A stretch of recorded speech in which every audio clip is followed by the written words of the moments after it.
Hello students, welcome to UPSC in online classes. I am Arjun sir, your English teacher. How are you? I hope that you are all well and study continue. So let's study on our topic. जैसा कि आप लोग जानते हो, आपको जो first slide को पढ़ती है लेसन 2 फायर एंड आइस, आपको कल इसका टेक्स्ट बुक माध्यम वीडियो के माध्यम से भेजा जा चुका है। इसके बाद अब हम इसी लेसन का आपको कॉम्प्रिहेंशन समझाएंगे। कॉम्प्रिहेंशन में समझते हैं आप लोग बोधगम्यता। बोधगम्यता का मतलब ये होता है कि जो कविता लिखी रहती है वो बोर्ड एग्जाम में आती है और उसी से एक पैसेज टाइप में क्वेश्चन आंसर छांटने रहते हैं। ये क्वेश्चन आंसर हमें लिखने रहते हैं। आपका पैसेज दिया जाएगा वहां पर और उसके बाद नीचे क्वेश्चन दिए रहेंगे और जो क्वेश्चन दिए रहेंगे इसी पैसेज से हमें छांट कर लिखना होता है। तो देखते हैं, शुरुआत करते हैं अपनी पढ़ाई की। यहाँ पर तो कंप्रीहेंशन नंबर 1 आया है, some say the word will end in fire, some say in ice, from what I have tasted of desire, I hold with those who favor fire। तो यहाँ पे आपको कल बताया जा चुका है कि कुछ लोग कहते हैं कि संसार फायर और डिजायर से नष्ट हो जाएगा और कुछ लोग कहते हैं कि संसार आइस से नष्ट हो जाएगा। आइस का मतलब हमने बताया था कि यहाँ पर हेट्रेड, इसे हम लोग नफरत बोलते हैं। From what I have tested of desire, इसके पहले भी मैंने डिजायर यानी इच्छा का स्वाद चखा हुआ है जिसने संसार को नष्ट किया है। I hold with those who favour fire, मैं उन लोगों से सहमत हूँ जो फायर यानी डिजायर के पक्ष में अपनी बात को रखते हैं। तो पहला क्वेश्चन यहाँ पे पुट अप किया गया है, right the name of the poem and it's poet. तो इस पहला क्वेश्चन कह रहा है कि कविता का नाम लिखो और उसके लेखक का नाम लिखो। तो स्टार्ट करते हैं पहले क्वेश्चन का आंसर की। तो अगर इस क्वेश्चन के आंसर की बात करें तो आप लोग जानते हो कविता का नाम फायर एंड आइस है और जो पोएट है इस पे रॉबर्ट फ्रॉस्ट है। तो हमें सिर्फ लिखना होगा अफर्मेटिव बेस पे। तो the name of the poem, the name of the poem, अब पोएम का नाम लिखते हैं हम लोग। पोएम का नाम है fire and ice, fire and ice. इसके बाद अगला क्वेश्चन पूछा गया है पोएट का नाम, तो पोएट का नाम रॉबर्ट फ्रॉस्ट है। तो यहां पे लिखेंगे and Robert Frost, and Robert Frost is the poet, Robert Frost is the poet of this poem. आपका ये क्वेश्चन का आंसर यहाँ पे कंप्लीट होता है जो कि लिख दिया गया है the name of the poem, कविता का नाम fire and ice, and Robert Frost is the poet of this poem, और रॉबर्ट फ्रॉस्ट इस कविता के लेखक हैं। क्वेश्चन नंबर इसके बाद 2 आता है।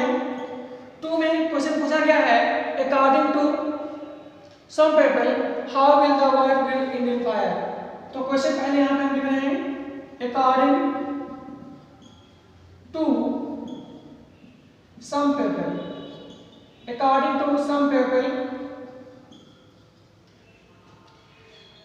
how will the world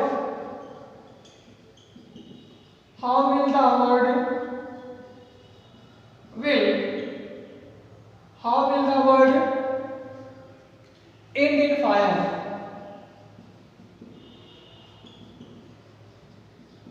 तो क्वेश्चन कह रहा है कुछ लोगों के अनुसार पृथ्वी यानी संसार फायर मतलब डिजायर से कैसे नष्ट हो जाएगा। तो आपका एक क्वेश्चन है कि कुछ लोगों के अनुसार संसार फायर मतलब डिजायर से कैसे नष्ट हो जाएगी। तो अकॉर्डिंग, इसको क्वेश्चन को पहले हम लिखेंगे according to some people, according to some people, according to some people, the world will end in fire The world will end in fire. The world will end in fire due to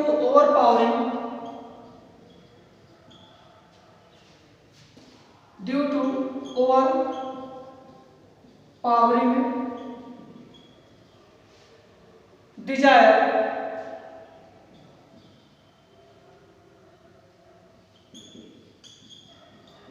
to get something.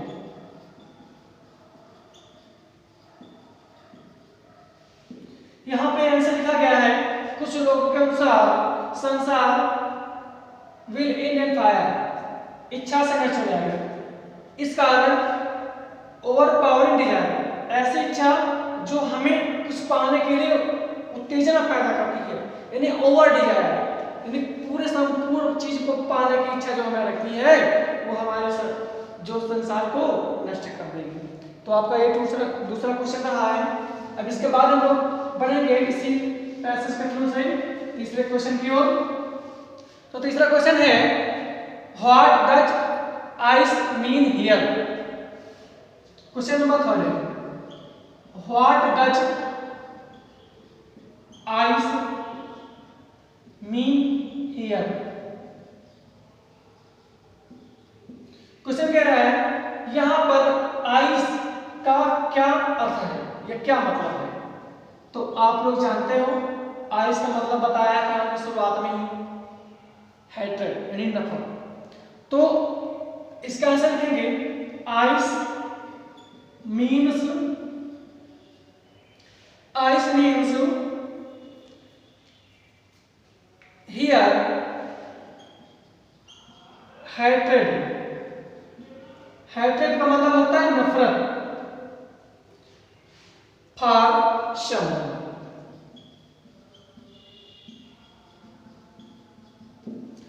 तो ice means here, ice का अर्थ यहां पर है hatred for someone, किसी के प्रति नफरत या किसी के लिए नफरत होना। तो हेट्रेड मतलब नफरत। क्वेश्चन नंबर इसका 4 भी है। 4 नंबर कह रहा है, what is the rhyme scheme of the stanza? What is the rhyme scheme of the stanza?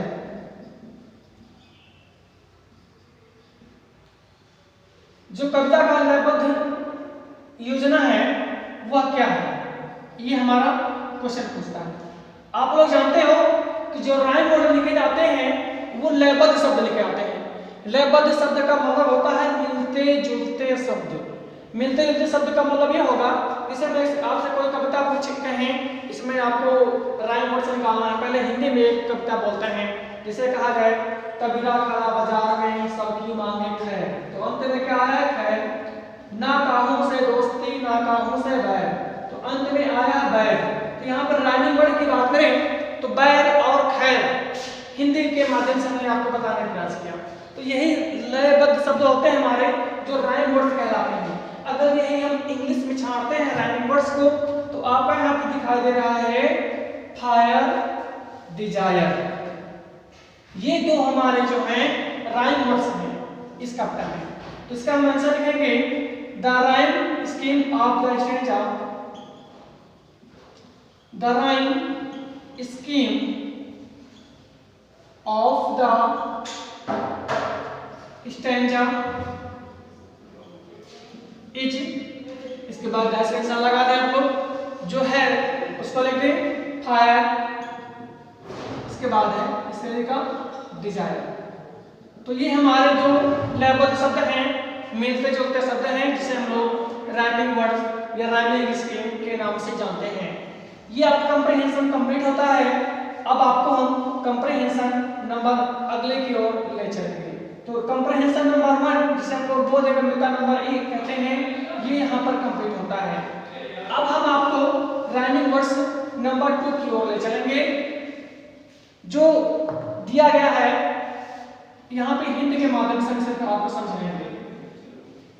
तो कंप्रीहेंशन नंबर 2 यहाँ पर आपको पड़ेगा बोधगम्यता लोग बोलते हैं, इसका हिंट हम सिर्फ लिख रहे हैं, फर्स्ट वर्ड और अंत वर्ड लास्ट वर्ड से हम लोग बोलते हैं। तो पहला देखते हैं, सबसे पहले बट इफ इट, इसके बाद डैश डैश, यानी पूरी कविता आपको बुक के माध्यम से देखनी है और यहाँ पे सिर्फ आपको आंसर दिया जा रहा है, सफाइस अंत में लिखा है। अब ये आपकी कविता है जो कि शुरुआत के शब्द और लास्ट के वर्ड लिखे गए हैं, इसके थ्रू आपको देखना है। इसमें अगर हम पहले क्वेश्चन की बात करें, what does it stand for in the first line, तो पहला क्वेश्चन यहाँ पे बोल रहा है कवि, what does it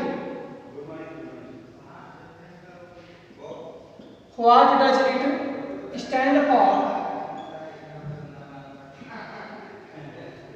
for in the first line.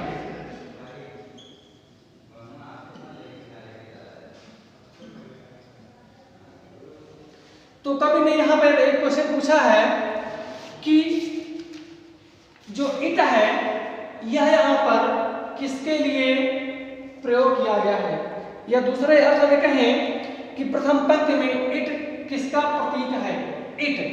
तो हमने आपको शुरुआत में बताया था, कंपैरिजन किया गया था, इट का मतलब यहाँ पर पृथ्वी से निकाला गया था, तो इसका ये आंसर निकलेगा। तो हम आंसर लिखते हैं, तो इसका मतलब ये हुआ in the first line, in the first line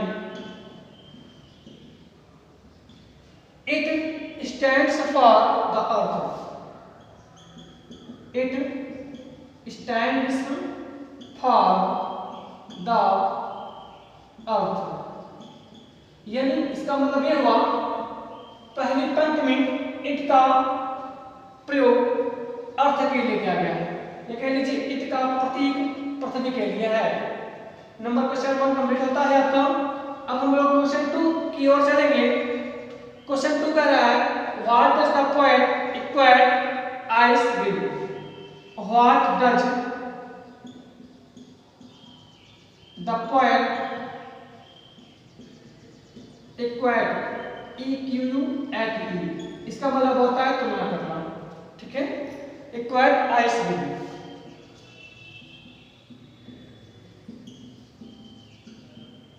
कवि आइस की तुलना किससे करता है, या कह लीजिए कवि ने बर्फ की समानता किसके साथ की है। तो क्वेश्चन नंबर 2 का आंसर है, यहाँ पे आइस की तुलना हमने आपको शुरुआत में बताया था कि आइस की समानता एटम से की गई थी और फायर की डिजायर से। तो यहाँ पर इसका आंसर निकलेगा, द पोएट इक्वाइट्स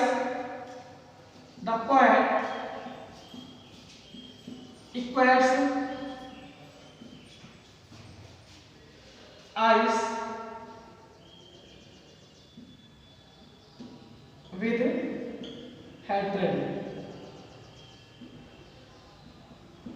कवि ने आइस की समानता नफरत के साथ की है, तो इसका आंसर ये रहेगा।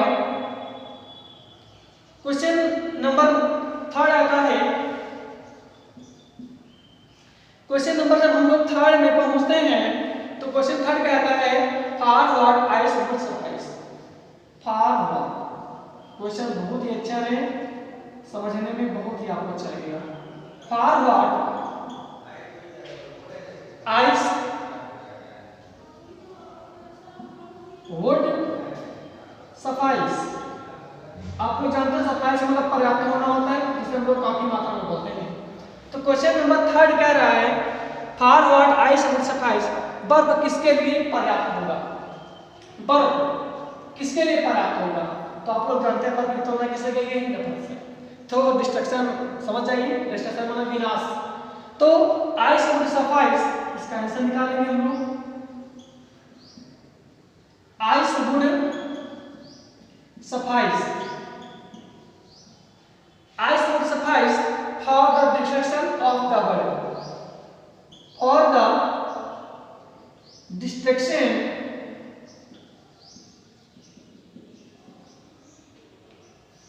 Of the world.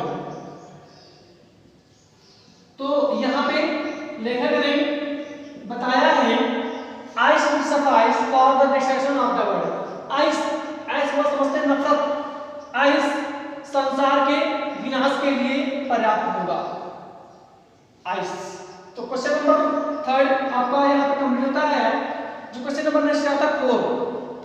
क्वेश्चन पूछता है what is the rhyme scheme of the stanza. What is the rhyme scheme of the stanza.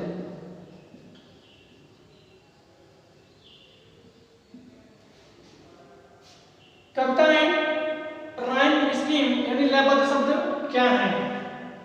तो इसका आंसर आपको हमने समझाया है कि लयबद्ध शब्द वे होते हैं जिसमें लयात्मक चीजें निकलती हैं। अब कविता में जब हम लोग कंप्रीहेंशन नंबर 2 में पहुंचेंगे तो इसमें लयबद्ध शब्द निकलेंगे। तो पहले इसको अफर्मेटिव बेस में करें तो the rhyme scheme of the stanza, the rhyme scheme, the rhyme scheme of the stanza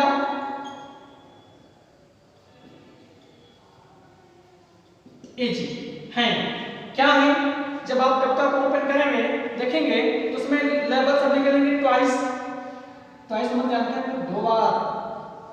इसका जस्ट लयबद्ध निकलेगा सफाइस। अब दूसरे पॉइंट पे जाएंगे तो निकलेगा हेट, एक तरफ निकलेगा ग्रेट। ये हमारे राइम स्कीम होते हैं। आपके दोनों कंप्रीहेंशन इन किए गए हैं। अब इसके बाद आपको 60 क्वेश्चन बताने जा रहे हैं जो कि 60 क्वेश्चन में 3 शॉर्ट आंसर विद क्वेश्चंस हैं जो आपको यहाँ पे बताने हैं। तो सबसे पहले आप 60 आंसर टाइप क्वेश्चन में चल देंगे हम लोग। Short answer type question.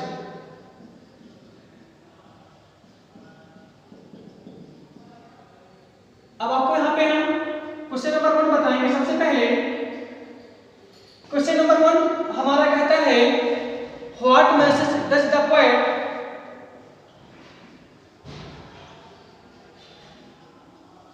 What message does the poet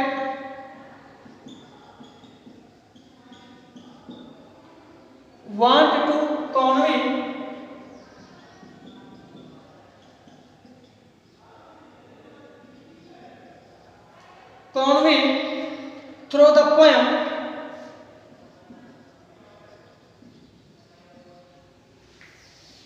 through the poem Fire and Ice।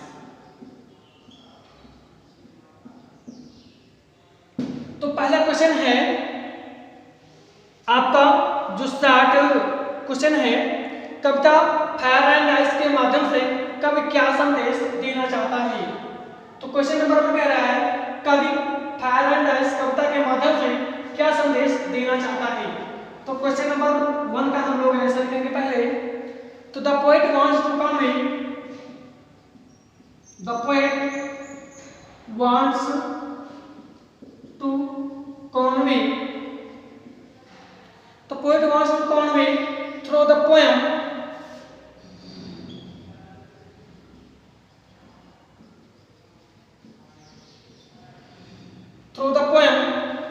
overpowering desire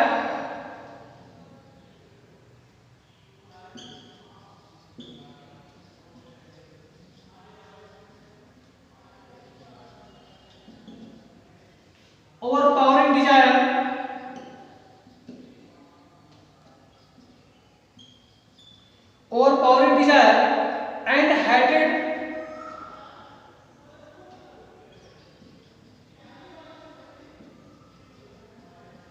will end the earth forever।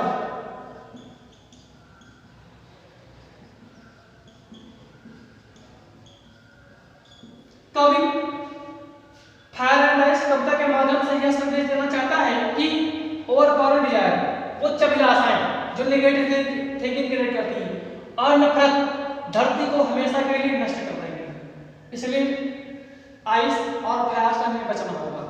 तो क्वेश्चन नंबर 2 आता है।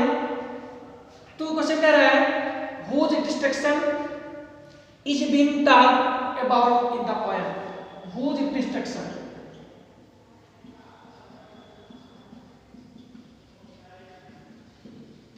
Whose destruction is being talked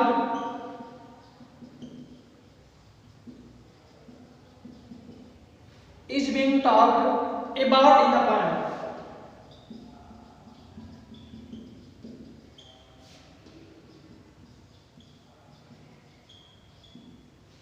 कविता में किसके विनाश की बात की गई है? क्वेश्चन नंबर 2 हमारा कह रहा है कविता में किसके नष्ट की या विनाश की बात की गई है? किसके नष्ट की बात की गई है? अर्थ यानी पृथ्वी की। तो क्वेश्चन नंबर इसका आंसर लिखेंगे the destruction of the earth, the destruction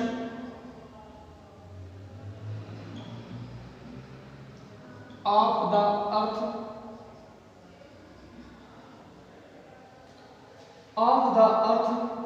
is being talked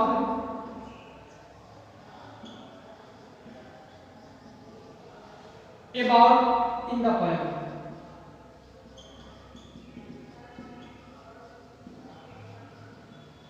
तो कविता में अर्थ यानी पृथ्वी के विनाश की बात की गई है। इसे दो तरीके से नष्ट किया जा सकता है, fire and desire. Fire desire जिसे आइस अगला बोलते हैं। क्वेश्चन नंबर 2 आपका कंप्लीट होता है। अगला आता है क्वेश्चन नंबर 3। थर्ड क्वेश्चन कह रहा है what is the underlying idea of the poem fire and ice? What is the underlying idea